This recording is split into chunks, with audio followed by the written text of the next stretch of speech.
샬롬, 좋은 아침입니다. 고린도후서 1장 12절 하나님의 말씀입니다. 우리가 세상에서 특별히 너희에 대하여 하나님의 거룩함과 진실함으로 행하되 육체의 지혜로 하지 아니하고 하나님의 은혜로 행함은 우리 양심이 증언하는 바니 이것이 우리의 자랑이라.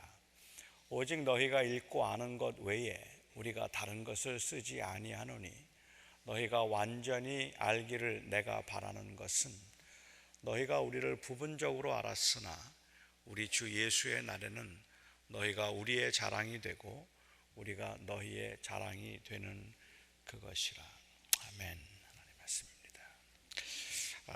여러분들도 혹시 그 외국 영화나 아니면 이 만화에서 이 해적들을 보신 적이 있을 겁니다. 만화나 영화에 나오는 그 해적들의 그 커리커처에 공통된 점이 하나 있습니다.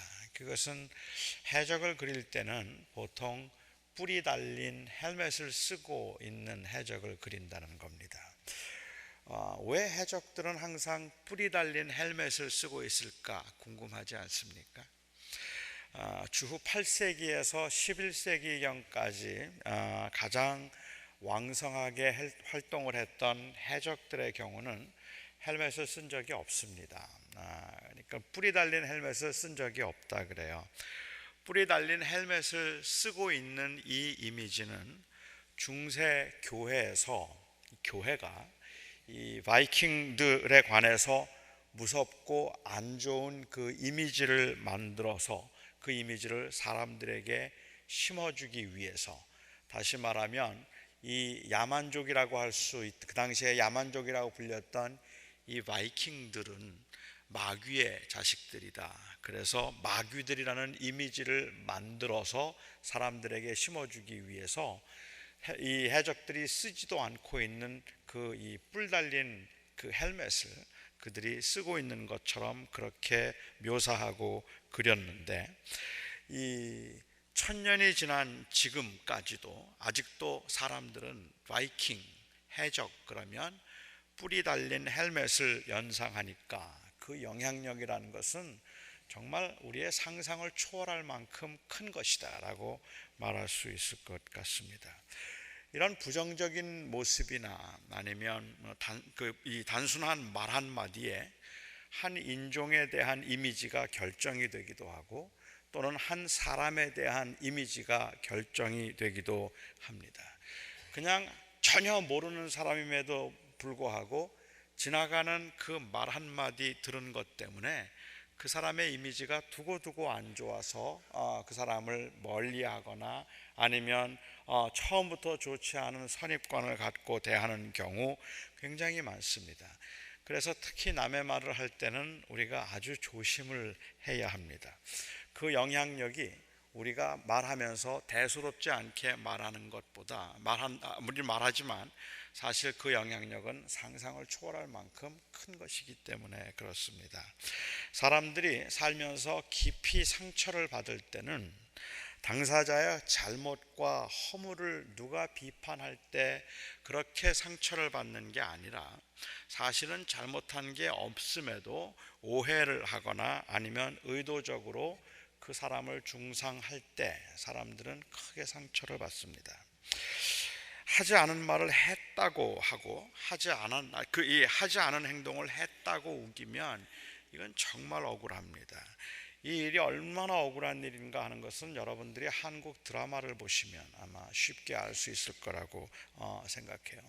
드라마 보고 열받지 않는 경우 없습니다. 저는 한국 드라마를 거의 보지 않는데 안 보는 제일 큰 이유는 열받아서 안 봅니다. 보고 있으면 막 짜증이 나고 화가 나고 어떻게 저럴 수가 있는가 하는 그러한 이야기들을 의도적으로 그려내고 있잖아요. 사실 왜 이런 것들이 가능한가 시청자는 빤히 보고 있단 말이에요. 무슨 짓을 하고 있는지, 저 말이 왜 거짓인지 시청자는 알고 있는데 그 연극을 하는 사람들은 마치 모르는 것처럼 하기 때문에 괘씸하고 화가 납니다. 이 고백 공동체라고 할 수 있는 고백을 통해서 만들어진 고백 공동체라고 하는 이 교회에서 한 사람을 중상하거나 아니면 한 사람을 매장하는 일이 쉬울까요? 아니면 어려울까요? 교회는 고백 공동체라서 아주 어려울 수도 있고 아주 쉬울 수도 있습니다. 교회가 고백 공동체라는 말은 그 사람이 한 말을 믿어주는 그 신뢰에 의해서 만들어진 것이 교회라는 말입니다. 그러니까 그 어떤 사람이 무슨 말을 하면 그 말을 믿어주는, 나 하나님 믿어요 라고 말하면 믿어줘야지, 믿는 거 뭐 증명해봐라 이렇게 말하면 안 되잖아요. 그러니까 그 고백을 믿고 만들어진 형성된 공동체이기 때문에 사실은 한 사람을 매장하는 일이 굉장히 어려울 수도 있고 굉장히 쉬울 수도 있습니다. 우선 방법적으로 사람들을 중상하는 것은 그렇게 어렵지 않습니다. 여러분도 아마 그런 모함이나 중상 때문에 힘들었던 경우들이 있을 겁니다. 저는 저의 이미지 때문에, 제가 가지고 있는 제가 목사라는 신분도 있지만 저의 이미지 때문에 절대로 저는 드러내놓고 그 사람을, 어떤 사람을 모함하지 않을 겁니다. 저는 그냥 그 사람의 문제를 염려하는 것처럼 하면서 슬쩍 말을 흘릴 겁니다. 이 말의 위력이 얼마나 큰지를 알고 있기 때문에 그렇습니다. 제가 그렇게 말을 슬쩍 흘리면서 그런데 아니에요, 아닐 거예요, 설마라고 말하면 대부분의 사람들은 에이 설마 그러면서도 그러나 만일 그 말이 사실이라면 이라는 전제의 가능성을 상상하기 시작하는 법입니다. 그러니까 그냥 슬쩍 말만 흘려도 다 안 믿는다 그러죠. 에이 어림도 없는 소리, 말도 안 되는 소리 하지 마요. 그런데 마음속으로는 그런데 정말이라면 하는 그 가능성으로 서서히 생각을 키워가는 것이 사람들의 입장이죠. 이게 일반 심리라면 피해자의 입장에서 생각해 볼 땐 정말 미칠 일입니다. 왜냐하면 그런 이야기를 들으면 사실에 대한 입증이 아니라 그 마음에 있는 생각을 입증해야 하는데 그 마음을 증명한다는 것은 가능한 일이 아니기 때문에 그렇습니다. 그래서 어떨 때는 너무 화가 나니까 그냥 할 수만 있다면 속을 뒤집어 보이고 싶다는 그러한 말을 하기도 하잖아요. 내 속을 다 보여줄 수만 있다면 내가 정말 다 보여줄 텐데 억울한 일이죠. 저는 남을 중상하는 건 그냥 어떤 모양으로든지 우리가 조금 악의를 품으면 어려운 일은 아니라고 생각해요.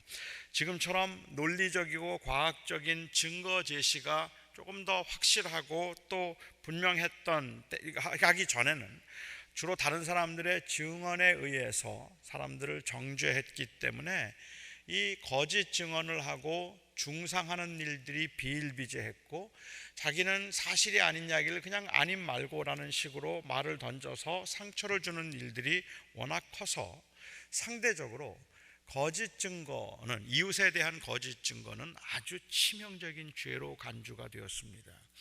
거짓 증거를 하다 걸리면 무조건 죽였습니다. 그만큼 거짓 증거가 공동체에 미치는 피해가 크기 때문에 그렇습니다. 하나님은 거짓 증거를 혐오하셨고 거짓 증거와 중상은 너무 쉬운 일이라서 그 죄값도 훨씬 더 심각했습니다. 그런데 이렇게 남을 중상하고 모함하는 것이 쉬운 일이지만 아주 어려운 경우가 있습니다. 그 일이 옳지 않다는 것을 아는 양심이 살아있는 경우입니다.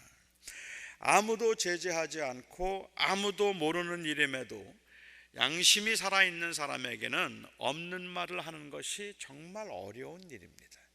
듣지 않은 걸 들었다 말하고 하지 않은 걸 했다 말하는 게 양심이 살아있는 사람들에게는 정말로 어려운 일이에요. 양심이 무엇인가?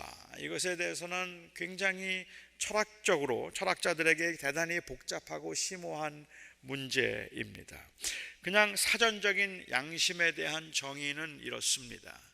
개인의 행동이 그의 사고에 의해 확정된 도덕적 기준과 요구에 준하는가를 결정하는 내적 법정 기능이다. 제가 또 읽어드린다고 뭐 아실까? 다시 읽어드려도 아마 이게 무슨 말인가 애매할 것 같아요. 제가 오늘 아침부터 여러분들을 아주 재워드리기로 작정을 한 것 같습니다. 이 양심이라는 것이 무엇인가?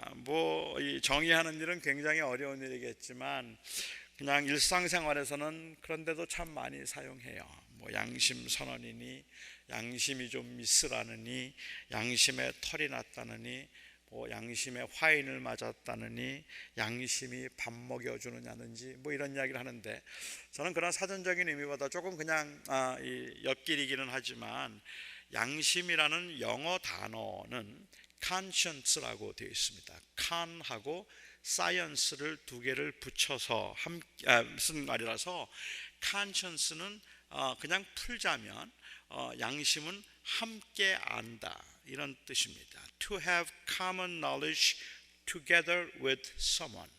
다른 사람과 공유된 지식을 가지고 있다 하는, 다른 사람과 함께 알고 있다는 의미가 양심이라는 그 단어의 아마 그냥 단어 용어 풀이일 것 같아요. 영어 단어의 풀이대로 한다면 양심이란 다 몰라도 나만 옳다고 생각하면 되는 것이 아니라 누군가와 공유된 지식을 가지고 있어서 그 공유된 지식을 통해서 옳다고 인정을 받아야, 그래야 양심입니다. 양심은 어차피 그냥 아무도 알 수 없는 자기만의 신념이 아니라 증언이 가능한 아주 힘있는 기능이라는 말입니다.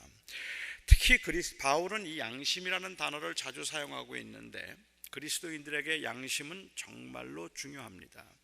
왜냐하면 그리스도인들이 양심이라는 말을 할 때 그냥 나만 아니면 되지라고 말하는 것이 아니라 여기 함께 안다고 이야기할 때 그 to have common knowledge with someone 이라고 말할 때 기독교인들이 말하고 있는 양심의 의미는 그런 의미에서 to have common knowledge with God이에요. 하나님과 함께 공유된 지식을 가지고 있는 것이라는 말이죠. 이것이 그리스도인들에게 굉장히 중요한 이유는 이 그리스도인들은 보이지 않는 하나님을 믿는다고 고백했기 때문에 그렇습니다. 그 고백이 진실한지 아닌지는 아무도 알 수 없습니다. 본인만 압니다. 그리고 아는 분이 한 분 더 있습니다. 하나님이십니다. 그러니까 그리스도인들에게 양심적이란 그냥 자기만 확신이 있는 것이 아니라 하나님이 인정해 주시는 것, 그것을 의미한다는 말이죠. 요약하자면 양심의 증거는 하나님도 아신다는 말이고 하나님을 인정하고 살아가는 다른 사람들도 알고 있다는 말입니다. 내 마음에 다른 생각이 없음을 내가 아는 것뿐만 아니라 하나님도 아신다는 고백입니다. 그러니까 이 고백이 정말로 양심적인 사람들에게는 능력의 고백이 되는 겁니다. 하나님이 아신다는 고백에 생명이 있는 사람은 성공적인 신앙생활을 하고 있다고 말해도 과언이 아닐 것입니다. 하나님이 듣고 계신데도 없는 말을 꾸며내고 하나님이 보고 계신데도 그릇된 행동을 하고 그러면서도 아무도 보지 않았고 아무도 알지 못한다는 것으로 안심하고 있거나 만약에 안심하고 있다면 그것은 양심의 병이 들거나 죽은 사람입니다. 오늘 바울은 본문에서 내가 나의 거룩함과 진실함에 관해서 양심이 증거한다라고 이야기를 하고 있는데 이 세상에서 증명하기 힘든 것이 있다면 진실함이고 그리고 거룩함입니다. 거룩해 보이는 행위는 얼마든지 가능합니다. 하지만 우리가 보이는 그 행위가 거룩함에서 나왔는가 하는 것은 증명이 안 된다는 말입니다. 제가 오늘 여러분들에게 하고 있는 이 설교를 거룩한 일이냐고 말한다면, 만약에 거룩한 일이라고 말한다면 그렇다면 저는 거룩한 일을 하고 있는 거예요. 제가 설교를 하고 있으니까 저는 거룩한 일을 하고 있다고 말할 수 있을 겁니다. 만약에 그럴 거예요. 그러나 제 설교가 정말로 거룩함에서 그리고 경건함에서부터 나온 것이냐고 묻는다면 저는 증명할 길이 없습니다. 제가 설교를 하면서 눈물을 흘리면서 설교를 한다 할지라도 여러분들이 그걸 들으면서 저게 진심일까? 하고 묻기 시작한다면, 제가 설교를 하면서 아무리 열정적으로 그야말로 온몸에 땀이 젖도록 그렇게 말씀을 전한다고 할지라도 저거 다 지금 자기 위해서 하는 말 아니야? 하고 묻기 시작하면 그걸 어떻게 증명할 수 있겠습니까? 뭘로 증명하겠습니까? 거룩함에서 나온 것이고 진실함에서 나온 것이라는 걸 어떻게 증명할 수 있겠어요? 이건 마음의 문제이니까 증명이 안 되는 겁니다. 바울은 그의 속을 뒤집어서 그 속을 보여주고 싶을 만큼 억울하고 답답한 이야기를 들었어요. 그 이야기가 바울에게 있어서는, 자기의 목회에 있어서는 치명적인 이야기였습니다. 그리고 그가 했던 그 모든 목회의 사역을 전부 다 뒤흔들 수 있다고 생각했던 말이었습니다. 그 말은 바울은 믿을 만한 사람이 못 된다는 거였습니다. 바울은 진실하지 않다는 것이었습니다. 이런 이야기의 발단은 이렇습니다. 고린도 교회는 바울이 세운 교회입니다. 여러분도 아시는 것처럼 바울은 그 교회를 세우고 1년 6개월 동안 그 고린도에서 사역을 했습니다. 그리고 그 교회를 떠났다가, 이 고린도 교회가 워낙에 문제가 많았던 교회였기 때문에 그 교회에 분쟁이 있고 교회 안에 도덕적인 문란함이 있다는 소식을 듣고 얼마 후에 바울이 잠시 방문한 적이 있었는데, 그때 바울은 그 고린도 교인들이 보인 반응에 크게 실망을 했습니다. 그렇게 실망을 해서 그들을 심각하게 경고하는, 책망하는 편지를 한 장 보낸 적이 있습니다. 고린도 전서와 후서 사이의 편지였던 것 같은데 지금은 분실돼서 우리가 내용을 알 수 없지만 그 편지에서 바울은 아마도 내가 마게도냐에 가기 전에 한 번 들르고 마게도냐에서 유다로 갈 때, 이 팔레스틴으로 갈 때 다시 한 번 들러서 고린도 교회를 내가 2번 방문하겠다라고 그렇게 이야기를 한 적이 있었습니다. 그런데 바울이 선교 일정을 바꿔야 했어요. 고린도 교회의 문제가 점점 더 심각해졌다는 소식을 들었기 때문입니다. 그래서 바울은 2번 가기로 한 것을 1번만 가기로 결정을 했습니다. 그리고 바울은 왜 2번을 가려고 하다 1번만 갔는가 하는 것을 고린도후서에서 설명하면서 말하기를, 내가 너무 화가 나 있었기 때문에, 너무 낙심되어 있었기 때문에 내가 먼저 가면, 이렇게 화가 난 상태에서 가면 너희들에게 이로울 게 하나도 없고 오히려 감정적으로 일을 처리할 수 있을 것 같아서 가지 않기로 절제하고 후회할까 할지 몰라서 자기는 1번만 가기로 했다라고 이야기했습니다. 사실 감정이 격해지면 일단은 피하는 것이 지혜로운 경우들이 얼마든지 있으니까요.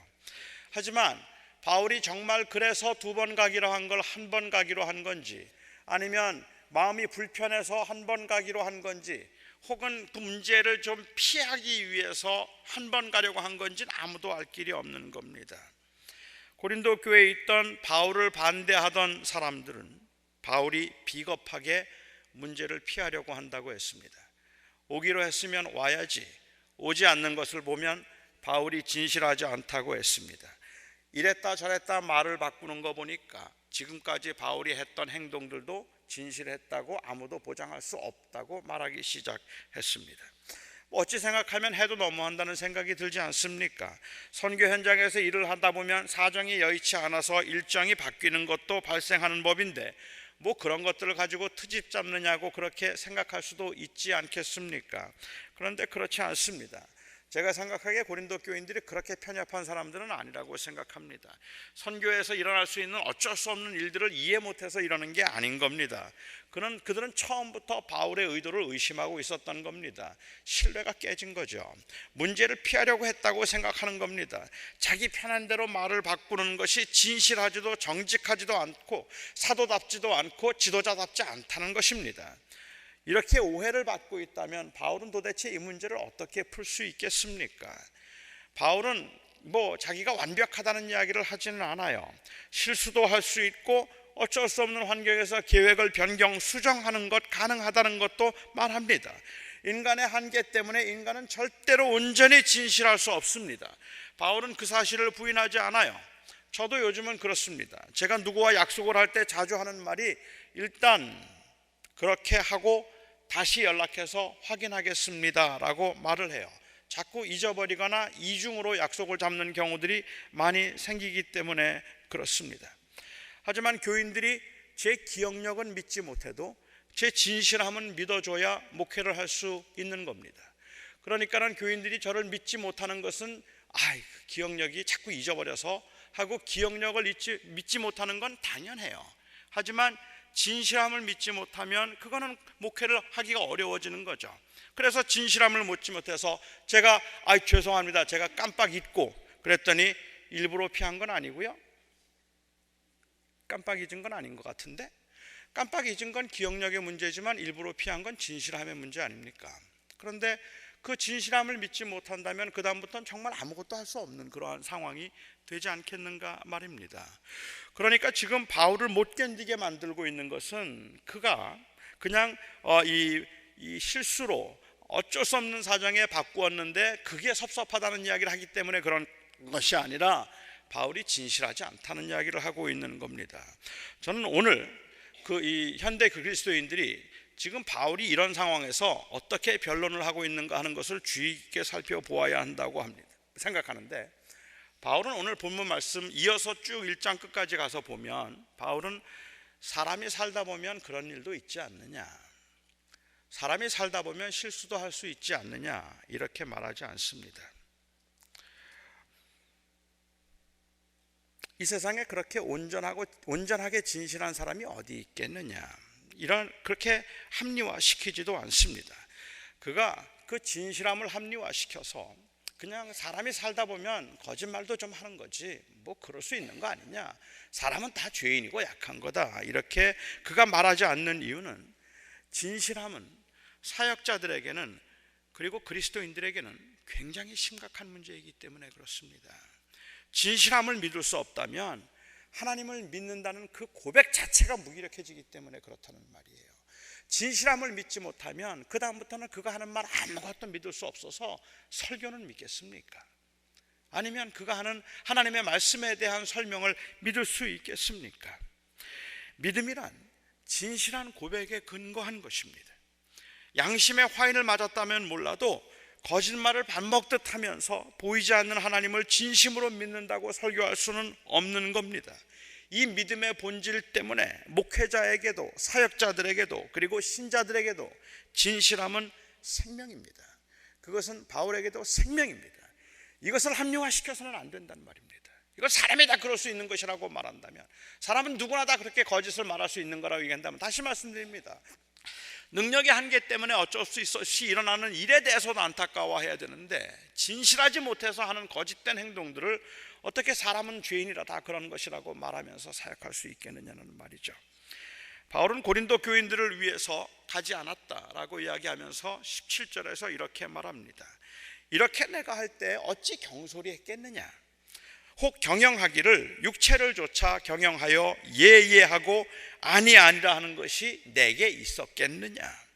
물론 그 일은 증명될 일은 아니지만 내가 그냥 이렇게 저렇게 마음을 바꿔서 한 것은 아니지 않느냐라는 이야기를 하고 있는 겁니다. 19절에서 또 이렇게 이야기합니다. 우리 곧 나와 실로아노와 디모데로 말미암아 너희 가운데 전파된 하나님의 아들 예수 그리스도는 예하고 아니라 함이 되지 아니었으니 저에게는 예만 있느니라. 여러분, 지금 바울이 지금 뭘 걱정하고 고민하고 있는지 보이십니까?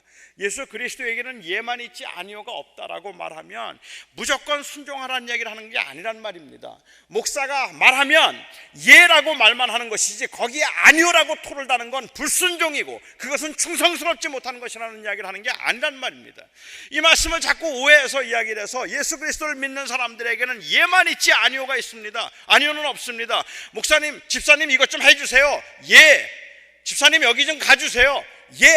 예만 하면 되는 거지 거기에 아니오를 붙이는 것은 그것은 불신앙이고 그리고 그것은 충성되지 못하는 모습이라고 말한다면 오늘 이 말씀에 대한 오해입니다. 그렇지 않습니다. 저는 여러분들이 아니오라고 자꾸 해주시면 좋겠어요. 제가 말하면 아니오라고 좀 하세요. 괜찮아요. 여기서 말하는 예만 있다는 이야기는 예수 그리스도의 복음에 예만 있고 아니오가 있다는 이야기는 자기가 진실하지 못하는 이야기를 들으면서 내가 진실하지 못하는 이야기를 들었기 때문에 사도 바울이 행위로 구원을 받는 게 아니라 오직 예수 그리스도를 믿음으로 구원을 받을 수 있으며 우리가 율법적인 그러한 규례를 지킴으로 구원을 받는 것이 아니라 오직 예수 그리스도의 그 대속의 은혜를 인하여서 우리는 구원을 받는 것이니 오직 예수 그리스도만 우리의 생명이라고 했던 그 복음을 전했던 그 말에 사람들이 의문을 가지고 그것에 도전할까 봐 겁이 났다는 말이에요. 자기가 진실하지 못하다고 사람들이 말할까봐 두려운 것이 아니라 나를 진실하다 말하지 아니함으로 정말로 진실한 복음을 오해할까봐 그게 두려웠다는 말입니다. 그래서 그는 말하기를 예수 그리스도의 복음에는 예만 있지 아니오가 없다는 이야기를 하고 있는 거예요. 이거는 분명하다는 이야기입니다. 이걸 오해하거나 이걸 의심하는 일이 없었으면 좋겠다는 이야기를 하는, 자기의 이런 오해받는 오해들이 혹이라도 그리스도의 복음을 증거하고 그가 전했던 복음에 해가 되지 않을까 싶은 생각 때문에 내가 이 진실함에 정말로 양심의 거리낌이 없어서라고 말하고 있는 거죠. 바로 이 복음을 바로 드러내기 위해서 그랬다는 말입니다. 바울의 의도를 의심하기 시작하면, 바울의 진실함을 의심하기 시작하면 지금까지 바울이 한 설교들을 전부 다 의심할 수밖에 없어지는 겁니다. 바울은 그것을 가장 두렵게 생각하고 안타까워합니다.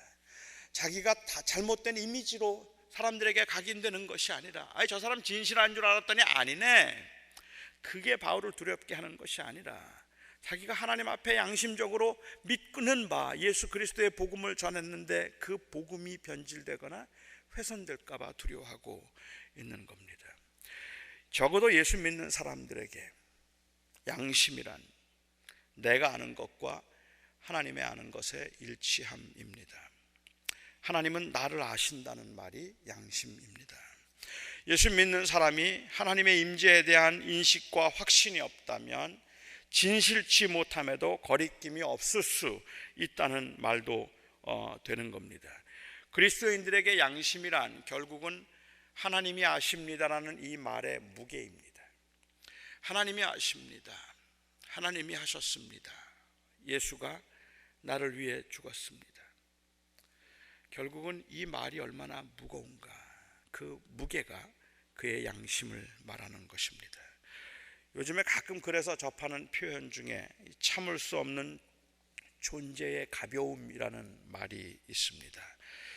참을 수 없는 존재의 가벼움, 참 근사한 표현이에요. 그래서 요즘 패러디들이 많이 생겼습니다.